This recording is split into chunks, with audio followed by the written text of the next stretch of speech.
வணக்கம் அன்பர்களே. அஸ்ட்ரோசிரி சேனல் வாயிலாக நான் உங்கள் அஸ்ட்ராலஜர் டாக்டர் சதீஷ். மிதுன ராசி அன்பர்களே, இந்த 2024ஆம் வருடத்தினுடைய முதல் மாதமாகிய ஜனவரி மாதம் எப்படி இருக்கும்னு பார்க்கும் பொழுது, உங்களுடைய ராசி அதிபதி என்று சொல்லக்கூடிய புதன் பகவான் 7ஆம் இடத்தில் அமர்ந்து கொண்டு உங்க ராசியை பார்ப்பது உங்களுக்கு அனைத்து விதத்திலும் நன்மையை தரக்கூடிய ஒரு அற்புதமான ஒரு மாதம். அதே சமயத்தில் அந்த சூரியனுடன் புதன் இணைகிறார். உங்க ராசி அதிபதி 3ஆம் அதிபதியோடு இருக்கிறார். அப்போ முயற்சி ஸ்தானத்தின் அதிபதியோடு இணைந்து கொண்டு சூரியனும் புதன் ஆதித்ய யோகத்துடன் இணைந்து கொண்டு உங்க ராசியை பார்ப்பது தைரிய வீரியத்தை கொடுக்கக்கூடிய ஒரு அமைப்பு. அப்போ எந்தெந்த காரியங்களில் செயல்படுத்த முடியாமல் தவித்துக் கொண்டிருந்தீர்களோ அந்த காரியத்தை எடுத்து நடத்தி முடித்து வெற்றி பெறக்கூடிய அமைப்பு இந்த மாதம் உங்களுக்கு சிறப்பாக இருக்கிறது. அதே சமயத்தில் உங்க ராசிநாதனுடன் 6ஆம் அதிபதி இணைவு பெற்று உங்க ராசியை பார்க்கிறார். அதாவது செவ்வாய், அதாவது மிதுன ராசிக்கு ஆகாத ஒரு கிரகம், அதாவது எதிர்ப்பு பகையை தரக்கூடிய கடனை தரக்கூடிய ஒரு கிரகம் அப்படின்னா அது செவ்வாய் பகவான். அப்ப ராசியை பார்க்கிறார் அல்லவா? அப்ப செவ்வாய் என்பது என்ன? ஆக்ரோஷம், கோபம் அல்லவா? அப்ப அந்த கோபம் ஆக்ரோஷம் என்பது இயல்பாக வெளிப்படுத்தும். அப்ப கோபம் ஆக்ரோஷத்தை தவிர்த்து கொள்ளணும் அப்படிங்கிறத மட்டும் ஆழமாக மனதில் பதிய வைத்துக் கொள்ளுங்கள். 2ஆம் அதிபதி, அதாவது தனஸ்தானத்தின் அதிபதி என்று சொல்லக்கூடிய சந்திரன் 3ஆம் இடத்தில் முயற்சி ஸ்தானத்தில் அமர்ந்து கொண்டு குருவினுடைய பார்வையை பெற்றிருக்கு. அப்போ தனக்காரகனான குரு பகவான் தனஸ்தானத்தின் அதிபதியை பார்க்கக்கூடிய நிகழ்வு இந்த வருடத்தினுடைய முதல் நாளே அமைவது தனம் சார்ந்த விஷயத்தில் இந்த வருடம் ஏற்றத்தை தரக்கூடிய வகையிலும் இந்த மாதம் முழுவதும் ஏதாவது ஒரு ரூபத்தில் தனம் உங்களுடைய பாக்கெட்டை நிரப்புங்கிறதுல எந்த மாற்று கருத்தும் கிடையாது. ஏன்னா சந்திரனாக வருவதால சந்திரன் வளர்வதும் தேய்வதுமாக, அதாவது ஒரு வாரம் கொஞ்சம் கம்மியாக இருந்தாலும் அடுத்த வாரம் உங்களுக்கு பணம்ங்கிறது திருப்திகரமாக இருக்கக்கூடிய அமைப்பு. குடும்பம் சார்ந்த விஷயத்தில் ஒரு நல்ல ஒரு ஒத்துழைப்பு கிடைக்கக்கூடிய தன்மை, கணவன் மனைவி இடையே ஒரு அந்யோன்யம் வெளிப்படுத்தக்கூடிய தன்மை இந்த மாதம் உங்களுக்கு சிறப்பா இருக்கு. அப்ப 3ஆம் இடத்தை குரு பகவான் பார்க்கின்ற காரணத்தால மனம் சார்ந்த விஷயத்தில் இருந்து வந்த குழப்பங்கள் விலகக்கூடிய ஒரு மாதம். இப்ப எத்தனை குழப்பங்கள் இருந்தாலும் ஒரு தெளிவான முடிவு எடுத்து செயல்பட்டு வெற்றி பெறக்கூடிய தன்மை, தைரிய வீரியங்கள் பெறக்கூடிய தன்மை, புதிய ஒப்பந்தங்கள் கிடைக்கக்கூடிய தன்மை, வியாபாரம் சம்பந்தப்பட்ட துறையில் இருப்பவர்களுக்கு அனுகூல மேன்மையை தரக்கூடிய தன்மையை நிச்சயமாக உருவாக்கும். அரசு சார்ந்த காரியங்களில் புதிய ஒப்பந்தங்கள் கிடைக்கக்கூடிய தன்மை, அரசு காரியங்கள் எந்த தடைகள் இருந்ததோ அந்த தடைகள் இந்த மாதம் விலகக்கூடிய தன்மை, அரசு சார்ந்த விஷயங்கள் ஒரு முயற்சி எடுத்துக்கொண்டு அரசாங்க எக்ஸாம் எழுதிக்கொண்டு அரசாங்க வேலைக்குத்தான் நான் போகணும் என்று உறுதியாக இருக்கின்ற இந்த மிதுனராசி என்பவர்களுக்கு நட்பலனை கொடுக்கக்கூடிய ஒரு நல்ல மாதம். 4ஆம் இடத்துல கேது உட்கார்ந்துருக்கிறதுனால கொஞ்சம் உடல்நலம் சார்ந்த விஷயத்துல மட்டும் கொஞ்சம் கவனம், எச்சரிக்கையுடன் இருக்கணும் அப்படிங்கிறத ஆழமாக மனதில் பதிய வைத்துக் கொள்ளுங்கள். அப்போ அந்த கேதுங்கிறது சர்ப்ப கிரகம். முதல் தாயினுடைய உடல்நலத்தை சின்ன சின்ன விஷயத்துல பாதிக்க செய்யக்கூடிய தன்மை, ஏன் நம்மளுடைய உடல்நலத்திலும் கூட கொஞ்சம் பிரச்சனையை கொடுக்கும். ஏன் இதை ஸ்ட்ராங்கா சொல்றேன் அப்படின்னா, அந்த 3ஆம் அதிபதியான சூரியன் இந்த மாதத்தினுடைய பிற்பகுதி 15ஆம் தேதிக்கு அப்புறம் பார்த்தீங்கன்னா 8ஆம் இடத்துல போய் அமர்கிறார். அப்போ சூரியன் 8ல போய் மறையும் போது என்ன ஆகும்னா, கொஞ்சம் உங்களுக்கு ஒரு காய்ச்சல் சம்பந்தப்பட்ட, அதாவது ஹீட் உஷ்ணம் சம்பந்தப்பட்ட தொந்தரவுகள் வருவதற்கான வாய்ப்புகள். அப்ப தாயினுடைய உடல் நலம் அப்படின்னா கேது 4ஆம் இடத்தில் இருக்கார், சூரியன் 8ஆம் இடத்தில் இருக்கிறதுனால தாய் தந்தையினுடைய உடல்நலம் சார்ந்த விஷயத்துல கொஞ்சம் கவனம், எச்சரிக்கையுடன் செயல்படுத்தணுங்கிறதையும் மனதில் பதிய வைத்துக் கொள்ளுங்கள். 5ஆம் இடத்தை, அதாவது பூர்வ புண்ணிய ஸ்தானம், பஞ்சமஸ்தானம், காதல் ஸ்தானம் என்று சொல்லக்கூடிய 5ஆம் இடத்தை குருவினுடைய பார்வை பெற்றிருப்பது உங்களுக்கு காதல் கிடைக்கும், காதல் கைகூடக்கூடிய தன்மை, காதல் திருமணம் செய்யக்கூடிய வாய்ப்புகள், குழந்தைகளினுடைய நலன் சார்ந்த விஷயங்கள் திருப்திகரமாக இருக்கும். இன்னாரது குழந்தைகள் என்று சொல்லக்கூடிய அளவுக்கு பெயரையும் புகழையும் பெற்றுத்தரக்கூடிய ஒரு நல்ல மாதம். குழந்தை பிறப்புக்கு தடைப்படுத்தி கொண்டு இருந்தவர்கள், தடையாக இருந்தது, தாமதமாக இருந்தது, நிறைய ட்ரீட்மெண்ட் எடுத்துட்டேன், நிறைய செலவு செஞ்சுட்டேன், ஒரு நல்ல ஒரு மகிழ்ச்சியான செய்தி கிடைக்கல அப்படிங்கிறவங்களுக்கு குழந்தை வரன், குழந்தை பிறப்புல ஒரு நல்ல செய்தி கொடுக்கக்கூடிய மாதம்.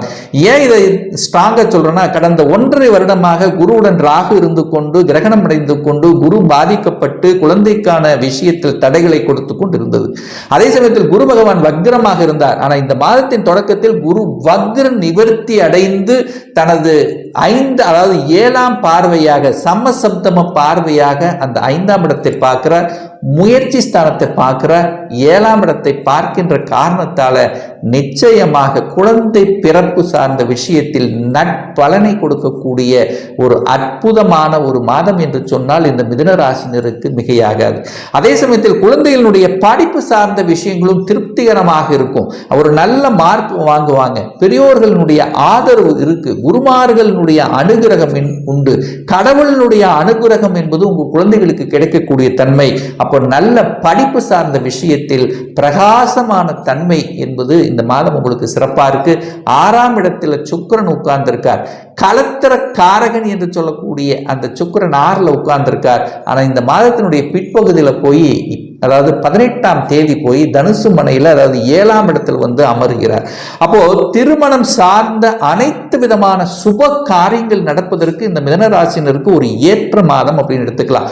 அது குறிப்பாக 18ஆம் தேதிக்கு அப்புறம் அந்த கலத்திர காரகன் சுக்கிரன் போய் 7ஆம் இடத்திலும், அதாவது 5க்குரியவன் 7ஆம் இடத்திலும், குரு பகவான் அந்த 7ஆம் இடத்து அதிபதி என்று சொல்லக்கூடிய குரு பகவான் 11ஆம் இடமான லாபஸ்தானத்தில் அமர்ந்து கொண்டு அந்த 7ஆம் இடத்தை பார்க்கிறார் அல்லவா. அப்போ திருமணம் சார்ந்த சுப காரியங்கள், கணவன் மனைவிக்கு இடையே பிரச்சனை ஏற்பட்டு பிரிந்தவர்கள் எல்லாம் ஒன்று சேர்வதற்கான வாய்ப்புகள், அல்லது ஏற்கனவே டிவோர்ஸ் ஆகி பிரிந்தவர்கள் 2ஆம் திருமணம் மறுமணம் செய்யணும் அப்படின்னு ஆசைப்பட்டு கொண்டிருந்தவர்களுக்கு அதுக்கான அமைப்புகள் சாத்தியமாக இருக்கிறது. அதே சமயத்தில் பார்த்தீங்கன்னா கணவன் மனைவி 2 பேரும் சேர்ந்து ஒரு தொழிலை ஆரம்பிக்கலாம் என்கின்ற உத்வேகங்கள், கூட்டு தொழில் இருந்து வந்த அத்தனை விதமான பிரச்சனைகள் முடிவுக்கு வரக்கூடிய தன்மை, சமூகத்தின் மேல் சமூக சார்ந்த விஷயத்தில் ஈடுபட்டிருந்தவர்களுக்கு பெயரையும் புகழையும் கொடுக்கக்கூடிய வாய்ப்புகள், புதிய நண்பர்கள் கிடைக்கப் பெறுவார்கள் அப்படிங்கிறத எடுத்துக்கலாம். அந்த நண்பர்கள் மூலமாக அனுகூலங்கள், ஆதாயங்கள் உண்டு. அதாவது உங்களுடைய கல்வி சார்ந்த விஷயத்தில், அதாவது சிறு வயதில் இருந்த நண்பர்கள் இப்போ உங்களுக்கு, அதாவது ஒரு அடையாளம் காட்டப்படக்கூடிய தன்மைகள், அதாவது பிரிந்து போனவர்கள் அல்லது நண்பர்களை ரொம்ப நாளா பார்க்க முடியாதவர்கள் எல்லாம் இப்போ ஒன்று சேர்வதற்கான வாய்ப்புகள், சந்தர்ப்பங்கள் சிறப்பாக இருக்கிறது. அந்த சூரியன் பார்த்தீங்கன்னா இந்த 15ஆம் தேதி 8ஆம் இடத்துல போய் இருக்கிறதுனால 3க்குரியவன் 8ல போய் மறைஞ்சிருக்கின்ற காரணத்தால அந்த 3ஆம் இடம் என்பது அந்த, அதாவது யாருக்காவது இந்த ஜாமீன் கையெழுத்து சார்ந்த விஷயத்தில் மட்டும் கவனமாக இருக்கணும். கண்டிப்பாக போடக்கூடாது. போட்டிங்கன்னா அதற்கு உண்டான கடனையே, அதற்கானதையும் நீங்கள் கட்ட வேண்டிய சந்தர்ப்பத்துக்கு ஆளாகிவிடும். அப்போது இந்த மாதம் அந்த விஷயத்தில் ரொம்ப ரொம்ப எச்சரிக்கையுடன் இருக்கணும். அதே சமயத்தில் 9ஆம் அதிபதி சனி பாக்கியஸ்தானத்தில் இருக்கிறதுனால நிச்சயமாக தொழில் சார்ந்த விஷயத்தில் கடந்த சில வருடங்களாக யாரெல்லாம் பிரச்சனையோடு இருந்தவர்களுக்கெல்லாம் பிரச்சனையிலிருந்து விடுபடக்கூடிய தன்மைகள், தொழிலில் மேம்பாடுகள், நிறைய அனுபவ பாடங்களை உங்களுக்கு கொடுத்து கொண்டு இருந்திருக்கும். அதாவது 2 வருஷம் முன்னாடி பார்த்தீங்கன்னா, அதாவது அந்த சனி பகவான் 8ஆம் இடத்தில் இருக்கும்போது, அஷ்டம சனியாக இருக்கும்போது தொழிலில் பல பிரச்சனைகள், இன்னல்களை கொடுத்து கொண்டிருந்த உங்களுக்கு நிறைய அனுபவ பாடங்களை கொடுத்து இப்போ தொழிலில் முன்னேற்றம் செய்யக்கூடிய வாய்ப்புகள், சந்தர்ப்பங்கள், அதாவது தொழிலின் மூலமாக இந்த மாதம் லாபத்தை கொடுக்கக்கூடிய சந்தர்ப்பங்கள் சிறப்பாக இருக்கு. ஏன்னா 10க்குரியவன் 11ஆம் இடத்தில் லாபஸ்தானத்தில் இருக்கிறதுனாலையும் 10ல் ஒரு பாவியாவது இருக்கணும். இந்த வகையில் ராகு பகவான் அங்கே இருக்கின்ற காரணத்தால வெளிநாட்டு சம்பந்தப்பட்ட விஷயங்கள் அனுகூல வாய்ப்புகளை உருவாக்கும். வெளிநாட்டு தொழில் உங்களுக்கு அமையும். வெளிநாட்டுக்குத்தான் போகணும், அங்கே போய் வேலை பார்க்கணும் என்கின்ற மனதில் உறுதியாக இருக்கின்ற மிதுன ராசி அன்பர்களுக்கு அங்கே வெளிநாட்டில் போய் வேலை பார்க்கக்கூடிய யோகம் என்பது இந்த மாதம் உங்களுக்கு சிறப்பாக இருக்கு.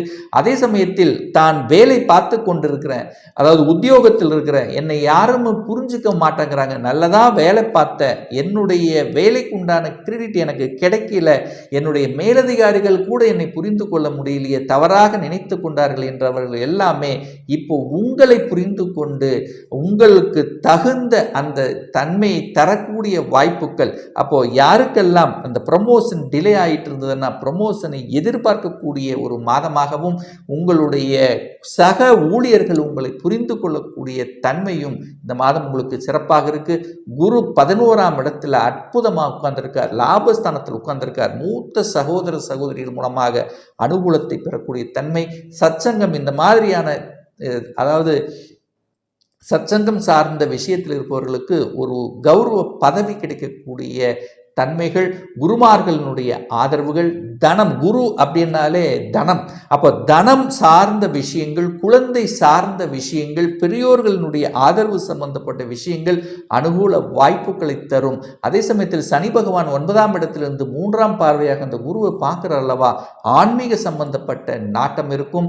ஆன்மீகம் சம்பந்தப்பட்ட விஷயங்களுக்கு நீங்கள் உதவி செய்வீர்கள்.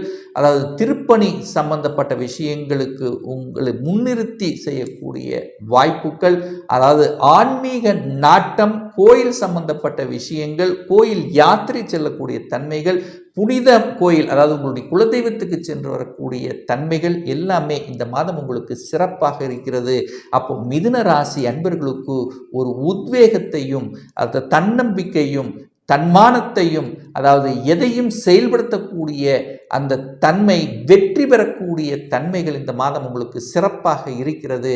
ஒரு நல்ல தெய்வ வழிபாடு அப்படின்னு எடுத்துக்கொண்டால் ஒவ்வொரு வியாழக்கிழமை என்று அந்த தட்சிணாமூர்த்தியை சென்று வழிபடும் போது நிச்சயமாக நீங்கள் நினைத்த அத்தனை சுப காரியங்கள் நடக்குங்கிறதுல எந்தவித மாற்று கருத்தும் கிடையாது. இப்போ நான் சொன்னது கோச்சார ரீதியான ஒரு பொதுவான பலன்கள் தான். இந்த ராசி நட்சத்திரத்தில் பார்த்தீங்கன்னா பல கோடிக்கணக்கான பேர் இருப்பாங்க. ஒவ்வொருத்தரும் டிஃப்ரெண்ட், ஒவ்வொருவருடைய ஜாதகம் வேறுபடும், ஒவ்வொருத்தருடைய கிரக அமைப்புகளும் வேறுபடும், தசா புத்திகளுக்கு தகுந்த மாதிரி பலன்கள் வேறுபடும். ஒரு துல்லிய பலன் வேணும் அப்படின்னா உங்களுடைய சுய ஜாதகத்தில் அதாவது விதி கொடுப்பினை எப்படி இருக்கிறது, அதாவது இந்த 2024ஆம் வருடம் சொந்த தொழிலை செய்வதற்கான விதி கொடுப்பினை இருக்கிறதா, அப்படி இருக்கக்கூடிய பட்சத்தில் எப்போ நம்ம சொந்த தொழிலை ஆரம்பிக்கலாம், எப்போ நமக்கு திருமணம் நடக்கும், எப்போ நம்ம ஒரு நல்ல வேலை அமையும், எப்போ நமக்கு ப்ரமோஷன் கிடைக்கும், எப்போ குழந்தை பாக்கியம் கிடைக்கும், எப்போ வீடு கட்டலாம், இது போன்ற கேள்விகளுக்கு துல்லியமான பதிலை நம்மால் கூற முடியும். ஒரு பர்சனல் கன்சல்டேஷன் எடுத்துக்கணும், ஒரு சுய ஜாதகம் பார்க்கணும் என்று விருப்பமுடைய அன்பர்கள் டிஸ்பிளேயில் தெரியக்கூடிய நம்பருக்கு வாட்ஸ்அப் மூலியமாகவோ ஃபோன் கால் மூலியமாகவோ தொடர்பு கொண்டு அப்பாயின்மெண்ட் பெற்றுக்கொண்டு கன்சல்டேஷன் எடுத்துக்கலாம். இந்த பதிவு உங்களுக்கு பிடித்திருக்கும் என்று நினைக்கிறேன். பிடித்திருந்தால் லைக் பண்ணுங்க, கமெண்ட் பண்ணுங்க, உங்க நண்பர்களுக்கும் உறவுகளுக்கும் ஷேர் செய்யுங்க. நம்ம சேனலை ஃபர்ஸ்ட் டைம் நீங்கள் பார்ப்பவர்கள் என்றால் மறக்காம சப்ஸ்கிரைப் பண்ணிக்கிங்க. பக்கத்தில் இருக்கின்ற பெல் பட்டன் மற்றும் ஆல் நோட்டிஃபிகேஷனை கிளிக் பண்ணும்போது நான் போடக்கூடிய அடுத்தடுத்த பதிவுகள் உங்களுடைய நோட்டிஃபிகேஷனில் வந்து சேரும்.